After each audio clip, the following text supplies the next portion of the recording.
কিছুদিন আগে একটি ভিডিও করেছিলাম। সেই এপিসোডটায় শ্বেত আকন্দের সম্বন্ধে অনেক কিছুই তথ্য আপনাদের দিয়েছিলাম। তবুও শ্বেত আকন্দ সম্পর্কে বলতে গেলে একটি এপিসোড কম পড়ে যাবে। বহুমূল্য গুণাগুণে ভরপুর এই শ্বেত আকন্দের শিকড়। তো এই শ্বেত আকন্দের সম্পর্কে আরও কিছু তথ্য আপনাদের আজকের ভিডিওতে দেওয়া হবে।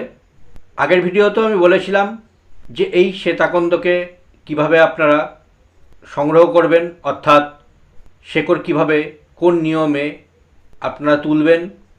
তবুও পুনরায় বলি, শ্বেতাকন্দের শেকড়কে যদি আপনারা সংগ্রহ করতে চান তবে মিনিমাম এক সপ্তাহ আগে থেকে গাছকে নিমন্ত্রণ জানিয়ে আসবেন। অর্থাৎ শেকড়টি সংগ্রহের আগে গাছকে ধূপ দ্বীপ দেখিয়ে, গাছের গোড়ায় জল দিয়ে, মিষ্টান্ন দিয়ে প্রার্থনা জানাবেন যে কী জন্য আপনারা এই গাছের শেকড়টি সংগ্রহ করছেন। সেই মনস্কামনা আপনাকে জানাতে হবে। মূলত রবি পুষ্যা নক্ষত্র সবচেয়ে পাওয়ারফুল এই গাছের শেকড় সংগ্রহের ক্ষেত্রে। বছরে খুবই কম দুটি মাত্র এই রবি পুষ্যা নক্ষত্র পাওয়া যায়। যদি রবি পুষ্যা নক্ষত্রে আপনারা সংগ্রহ করতে না পারেন বা খুব প্রয়োজন হলে অমাবস্যায়ও কিন্তু এই গাছের শেকড় সংগ্রহ করতে পারেন।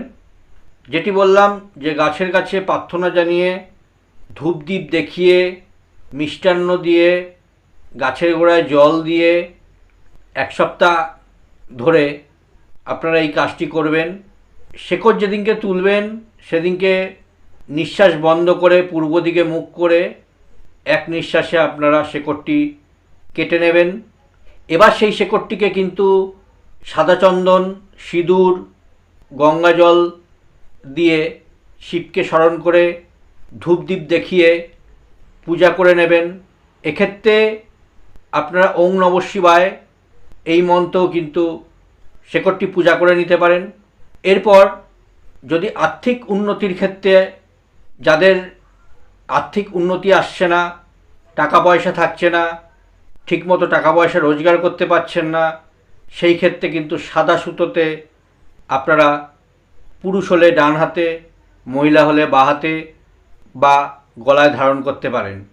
যারা ঋণে জর্জরিত, ঋণগ্রস্ত হয়ে পড়েছেন, পাওনাদাররা পেছনে পড়ে রয়েছে, খুব আর্থিক সংকটের মধ্যে পড়ে রয়েছেন, তারা কিন্তু কালো সুতোতে বা কালো কারে পুরুষ হলে ডান হাতে, মহিলা হলে বাঁ হাতে বা গলায়ও ধারণ করতে পারেন। যারা শারীরিক অসুস্থতায় ভুগছেন, বিভিন্ন রোগ ভোগ আপনার পিছু ছাড়ছে না, সেক্ষেত্রে কিন্তু মাথার ওপরে 7 বার ঘুরিয়ে সেই শেকড়টিকে সেই দিনই, সেই অমাবস্যার দিন যেদিনকে আপনারা শেকড়টি মাথায় ঘোরাবেন, সেদিনকে কিন্তু নির্জন জায়গায় 1 বিঘ গর্ত করে পুঁতে দিয়ে আসতে পারেন। সেক্ষেত্রে কিন্তু রোগ ভোগ থেকে অনেকটাই প্রশমিত হয়। ট্রিটমেন্ট তো চালিয়ে যেতে হবে, তার সাথে সাথে এই কাজটি অবশ্যই করে দেখুন। পড়াশোনার ক্ষেত্রেও কিন্তু সবুজ সুতোতে আপনারা হাতে ধারণ করতে পারেন, পুরুষ হলে ডান হাতে, মহিলা হলে বাঁ হাতে। যেসব মহিলাদের সন্তান প্রাপ্তিতে বাধা, সন্তান আসছে না, মানসিক দুশ্চিন্তায় পড়ে রয়েছেন একটি সন্তানের মুখ দেখার জন্য, সেক্ষেত্রে কালো কাঠ দিয়ে কোমরে ধারণ করুন, তাহলে কিন্তু শীঘ্রই সন্তান প্রাপ্তিতে এই শেকড়ের লাভ পাবেন।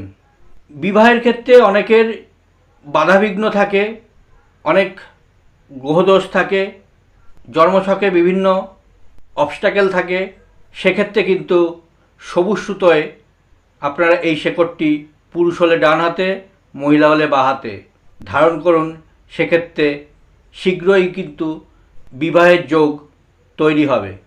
যারা ব্যবসায়ী, তাদের ক্ষেত্রে বলছি, ব্যবসায় উন্নতি আসছে না, ব্যবসায় বাধা, আগের মতো দোকান চলছে না, বা আপনার ব্যবসাটি চলছে না, আপনার কারখানাটি চলছে না, এই শেকড়টিকে গণেশ রূপে পূজা করুন।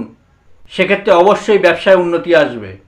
যাদের হাঁটুর ব্যথা, তারা কিন্তু এই গাছের পাতা নেবেন, সর্ষের তেল গরম করে সেই পাতায় লাগিয়ে পাতাটিকে একটু উষ্ণ গরম করে আপনারা যদি সেই ব্যথা স্থানে লাগিয়ে রাখেন এবং কাপড় দিয়ে বেঁধে নেন, তাহলে কিন্তু অল্প সময়ের মধ্যেই সেই ব্যথা দূর হবে। আরও প্রচুর গুণাগুণ কিন্তু এই শেকড়ে রয়েছে। বাড়িতে এই গাছটিকে লাগান, সাপ আপনার বাড়িতে প্রবেশ করবে না, বাড়ির বাস্তুদোষ দূর হবে, বাড়িতে বাধাবিঘ্ন দূর হবে, বিভিন্ন নেগেটিভ এনার্জির কুপ্রভাব থেকে আপনার বাস্তু পজিটিভ হয়ে উঠবে। আজই লাগিয়ে ফেলুন, সংগ্রহ করুন এই গাছটির, এবং যে যে নিয়ম বললাম সেই নিয়মে কিন্তু আপনারা শেকড়টিকে সংগ্রহ করুন, অবশ্যই উপকার পাবেন। চ্যানেলটিকে সাবস্ক্রাইব করবেন, লাইক করবেন, শেয়ার করবেন। পরবর্তীতে আবার একটি পর্বে আপনাদের সঙ্গে দেখা হবে। নমস্কার।